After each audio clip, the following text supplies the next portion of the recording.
Salut à tous, nous voilà dans une nouvelle vidéo de Ulrich Testé. Bien sûr, nous nous excusons bien sûr parce que nous n'avons pas posté de vidéo il y a un certain temps, vraiment très occupé. Et on regardait aussi un peu la CAN quoi. La CAN est finie donc, back to the business. Aujourd'hui, nous allons parler des premiers jobs aux États-Unis. Quand tu arrives, tu es immigré, tu parles pas anglais et tu veux travailler bien sûr parce que on est tous d'Afrique, frère. Quand tu arrives aux États-Unis, on n'entend pas que oh, tu parles pas l'anglais, tu n'arrives pas à travailler parce que tu parles pas l'anglais, quoi. Donc, ici, nous allons parler des premiers jobs. Le premier job au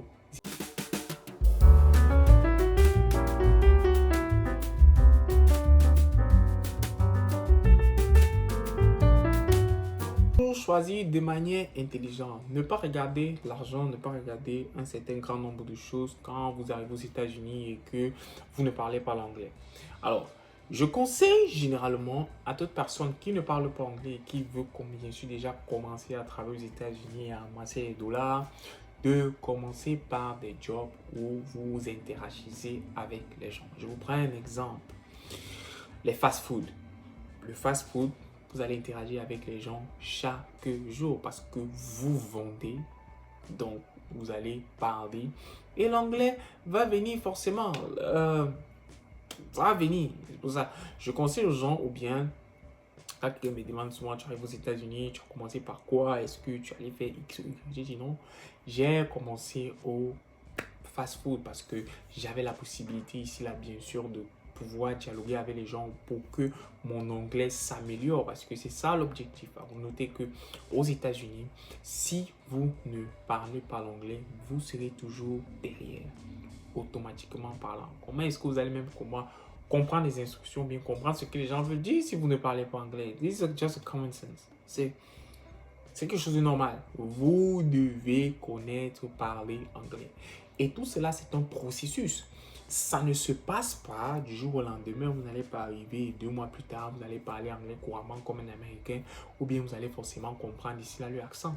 Donc, c'est ça qui est important dans le premier job que vous avez aux États-Unis. Si vous avez la possibilité de travailler dans un endroit où vous parlez anglais, faites-le. Faites-le. Maintenant, deuxième chose, c'est la location. Bon, quand je dis location, c'est pas où vous habitez. La localisation, localisation, l'endroit où vous partez bien sûr dans votre job.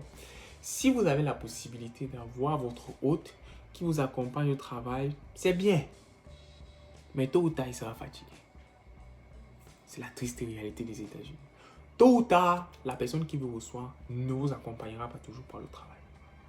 Et si un jour, il dit peut-être qu'il est fatigué ou bien il ne sait pas trop, il est occupé, il ne peut pas vous accompagner au travail, vous allez faire comment? Vous allez prendre le Uber. Tout ça, d'autres personnes vont me dire non, je peux prendre le bus et tout et tout.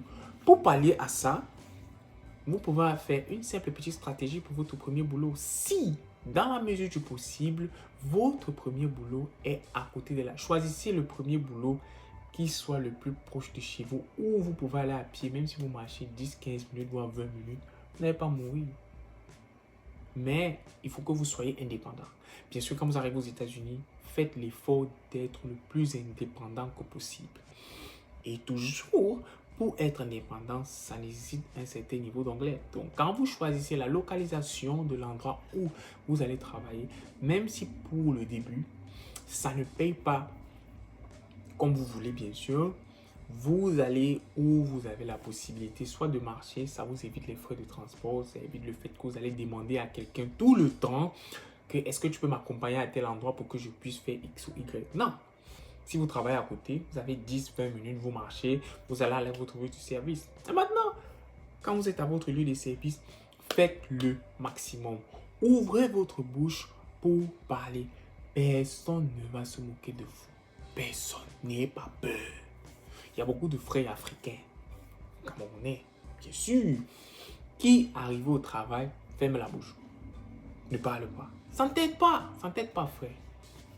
Ouvre la bouche et parle. Nous sommes tous passés par là.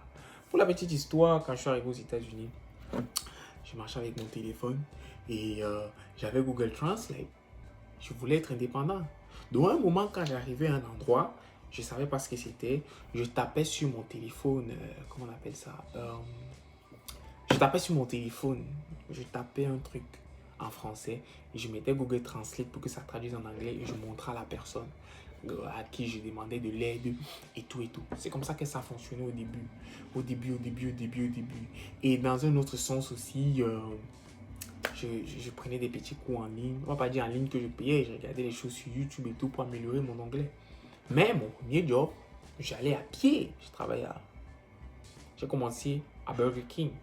J'ai commencé à travailler à Burger King, l'endroit où on fait les sandwichs et tout ça. Pour la petite histoire, bien sûr.